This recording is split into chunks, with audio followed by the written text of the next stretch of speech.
अंतिम यात्रा। अद्भुत कहानी। एक गांव में एक बुजुर्ग आदमी की मौत हो गई। उसके बेटों, सगे संबंधी और गांव वालों ने मिलकर उसके अंतिम यात्रा की तैयारी की। उसकी अर्थी तैयार की गई और उसे शमशान की ओर लेकर जाने लगे। अभी वो लोग कुछ दूर ही पहुंचे थे कि वहां पर दूसरे गांव से एक आदमी आया। उसने उस अर्थी को लेकर जा रहे 4 आदमियों में से एक का पैर पकड़ लिया और सबसे कहने लगा कि ये आदमी जो मर चुका है, उसने मुझसे 20 लाख रुपए उधार लिए थे और जब तक मुझे मेरे पैसे वापस नहीं मिल जाते, मैं अर्थी को आगे नहीं जाने दूंगा। मृत व्यक्ति की के बेटों ने उस आदमी से कहा कि पिताजी ने कभी इस कर्जे के बारे में हमसे जिक्र नहीं किया, इसलिए हम तो यह कर्जा नहीं देने वाले। जब बेटों ने ही मना कर दिया तो उस मृत व्यक्ति के भाइयों ने भी कहा कि जब बेटे ही मना कर रहे हैं तो हम भी इस कर्जे की जिम्मेदारी नहीं लेने वाले।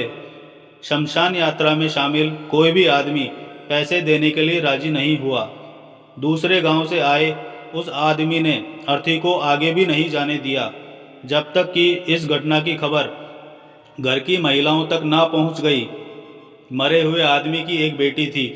जब तक उस तक यह खबर पहुंची तो उसने एक पल भी ना सोचते हुए अपने सारे जेवरात और कोई कीमती वस्तुएं लेकर वहां पर पहुंच गई और उस आदमी को वह सारी चीज़ें देते हुए बोली, आप इन चीज़ों को बेचकर पैसे ले लीजिए, अगर कुछ कम पड़ेंगे तो वह भी मैं आपको धीरे धीरे लौटा दूंगी, लेकिन मेरे पिताजी की यात्रा को मत रोकिए।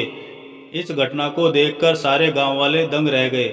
तभी वह आदमी जो कर्जे की मांग कर रहा था वह बोला कि दरअसल मुझे 20 लाख रुपए लेने नहीं थे, बल्कि मैंने इस आदमी से कभी लिए थे जो मैं आज लौटाने आया हूँ, लेकिन मुझे पता नहीं था कि इनका असली हकदार कौन है, इसलिए मैंने यह सारा नाटक रचाया। मैं जान चुका हूँ कि मरे हुए आदमी का सच्चा हितैषी ना उसके बेटे हैं ना उसका भाई, बल्कि उसकी बेटी है।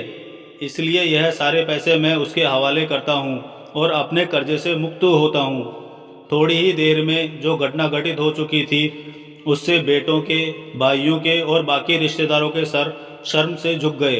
इसलिए हमेशा दुआ करना कि हर किसी को एक बेटी जरूर हो, क्योंकि बाकी सब तो माता पिता की दौलत को अपना समझते हैं, लेकिन बेटियां माँ बाप को ही अपनी दौलत समझती है। धन्यवाद। दोस्तों, अगर आपको यह कहानी पसंद आई है तो इसे अपने मित्रों में शेयर करें और हमारे चैनल को सब्सक्राइब करना ना भूलें ताकि आपको ऐसी कहानियाँ समय समय पर मिलती रहे।